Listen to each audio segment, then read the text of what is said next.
Hey y'all, it's Miss Chester, and I am back at trying to do Screencastify for you to help you get some guided notes done for Chapter 2.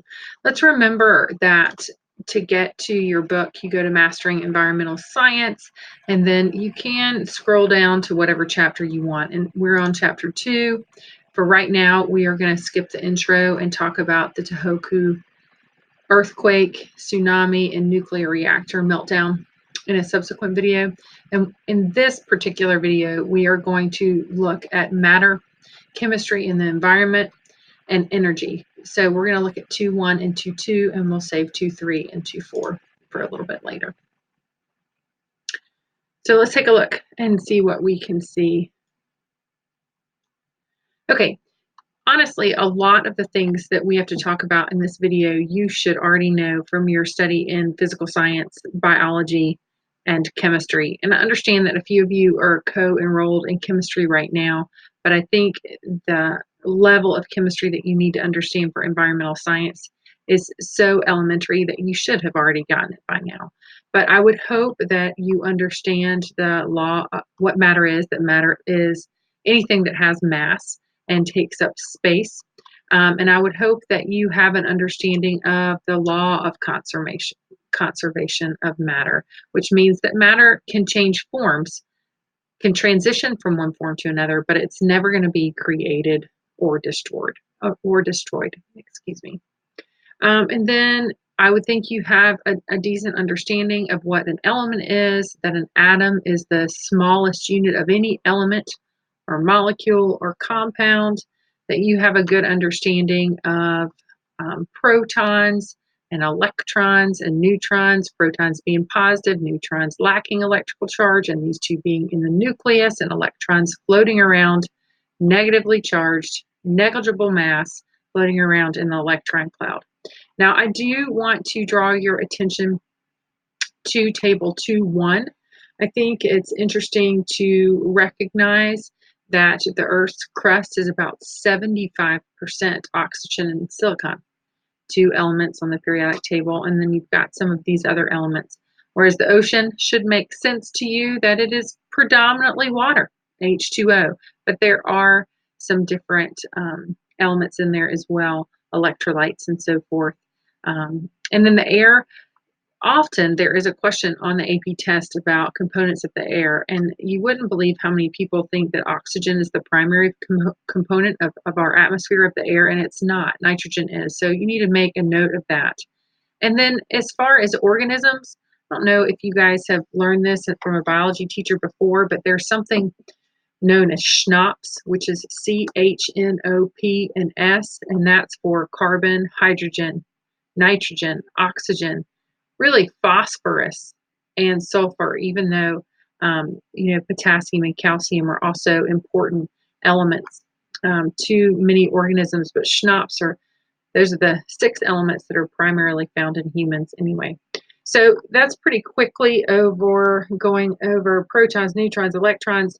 The next thing that we talk about here in the book are isotopes, and you may remember the definition of that being there are 2 atoms of the same element that of course have the same atomic number, which means the same amount of protons, but vary in the amount of neutrons. So isotopes do not necessarily have to contain the same number of neutrons.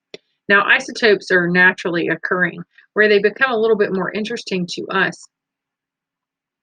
and I'm going to scroll down through some of this, is when they become radioisotopes, because radioisotopes are radioactive.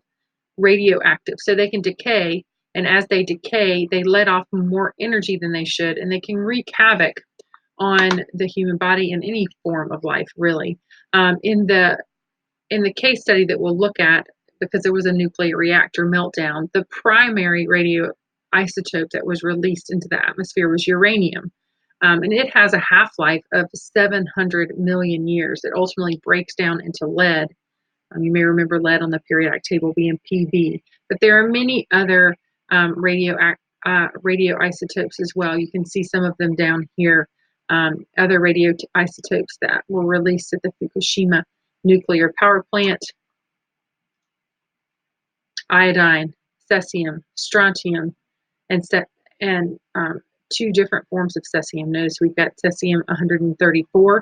The half-life's a little bit longer there than cesium-137. The half-life's shorter here than it is here.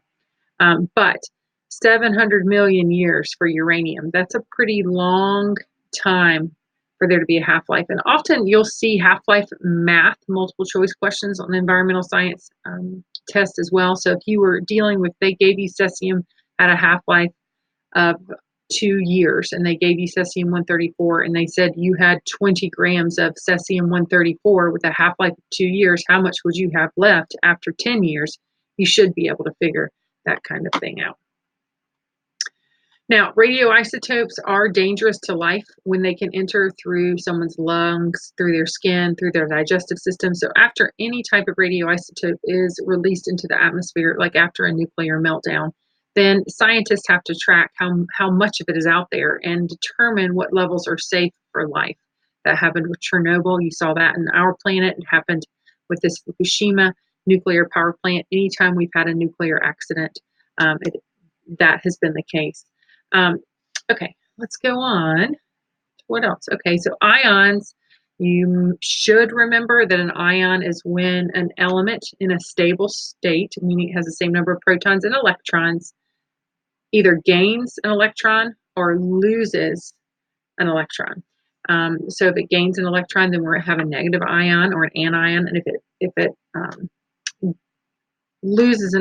gains an electron, then it's an anion. If it loses an electron, then it has a positive charge or it's a cation. So hopefully you remember those things. Maybe more important than that is maybe knowing the difference between molecules and compounds. A molecule is any two atoms that are formed together. So you can have like a molecule of oxygen, O2, a molecule of nitrogen, N2. But you can't have a compound without having two or more different elements. So like glucose, C6H12O6 is a compound, or water, H2O is a compound. I think you remember all of these things, I would hope. As I also hope you are remembering the difference between ionic bonds, covalent bonds, and hydrogen bonds. Goes over this in this chapter too. Ionic, remember, you gain or steal an electron for the bond to form. Covalent, you share. You could share equally, a non-covalent bond, or unequally, polar covalent bond. And then hydrogen bonds usually form between atoms, like you see here in this diagram between water. The negative part of the oxygen attracts the positive part of the hydrogen from a different molecule and forms these weaker bonds between molecules. Hydrogen bonds can also form between very big macromolecules, and you study that a whole lot in biology, so hopefully you remember that. Honestly, it doesn't come up a ton on multiple choice questions in the environmental science test that I can tell, but it's good biological principles and foundations, fundamentals of biology to sort of understand.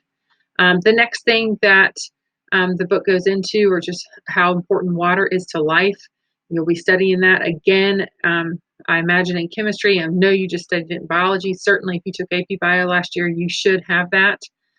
But one thing that often comes up in the environmental science test is something about the pH scale. So let's remember the pH scale.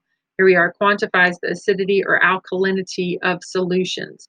Now, I really want, I'm highlighting this part right here because if we go, the scale runs from 0 to 14. If we go from 14 to 13, that's a 10-fold decrease in the alkalinity. If we go from 13 to 12, it's a another 10-fold decrease. So from 14 to 12 will be a 100-fold decrease in the alkalinity of a solution.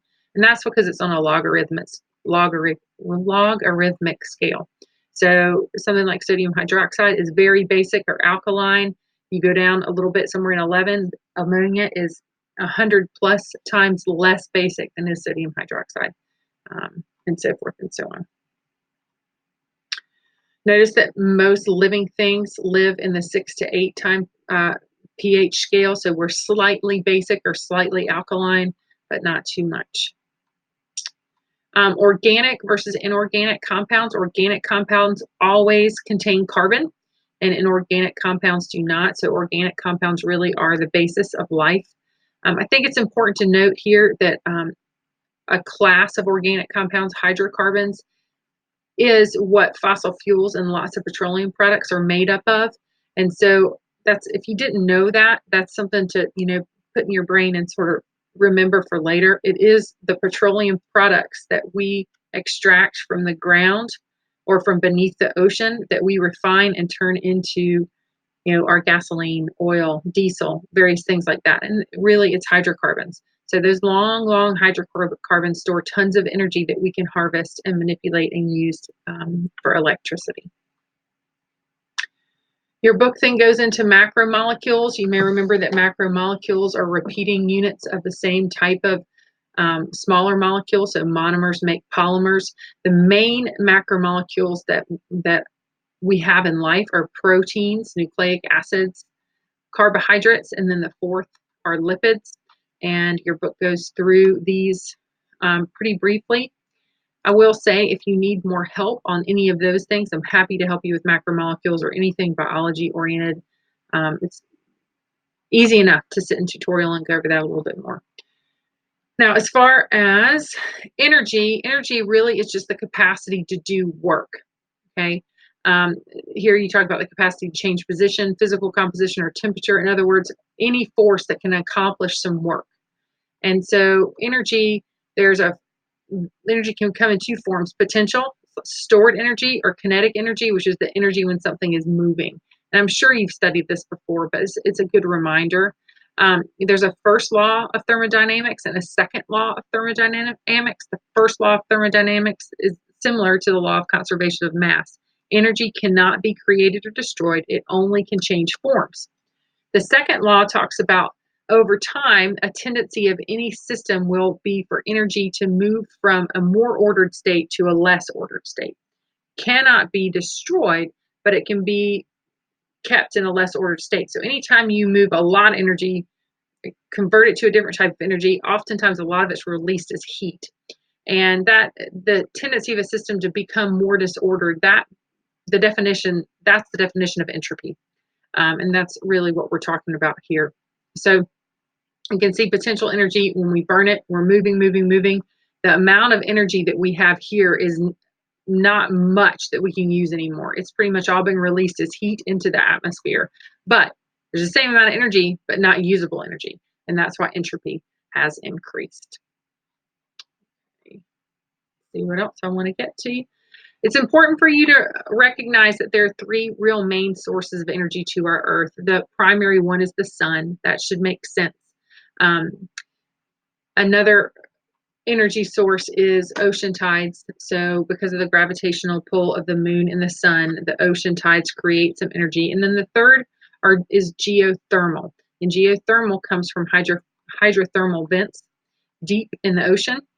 And that's where chemosynthesis is done. And so in this next part of the energy section of your book, just a brief review on the types of ways that life can convert energy. Photosynthesis is taking the energy from the sun and turning it into sugars, and that's what autotrophs do. So anything that can do photosynthesis is considered an autotroph or a primary producer. So that's all of our algae in the ocean, it's all of our plants, any bacteria, cyanobacteria, good example. There's a couple little diagrams to help you. Remember that autotrophs can do photosynthesis, so they can take energy from the sun and turn it into food, but they also then have to burn that food up in cellular respiration. So here, CO2, water, energy is going to bring the sugars, and then the plants would have to break those sugars down into ATP in order to make energy for them to do any work. So once an autotroph makes the sugar, it then takes oxygen, breaks it back down into CO2, and harvests the energy that it needs to live. Now, also, autotrophs do both photosynthesis and cellular respiration. Heterotrophs, anything that cannot use sun to make sugar, must eat something or find some energy from somewhere else and then take those sugars and break them down into the energy that they need to live. And you have learned that in biology, I'm sure. But notice that this reaction here is pretty much the opposite. Okay, sugar plus oxygen goes into CO2 is the opposite from taking carbon dioxide, water, and energy and turning it into sugar. So photosynthesis, cellular respiration. Okay, and then the only other way that really energy can be harvested is by taking some of the really geothermally heated water and in from the hydrothermal vents and doing chemosynthesis. And in chemosynthesis, you take carbon dioxide and hydrogen sulfide and you turn it into sugar. So those are the three main ways that we can do, or basically harvest energy and utilize energy. And for environmental science, that's pretty much what you need to know. So I hope that that's helpful. And we'll try this again next time.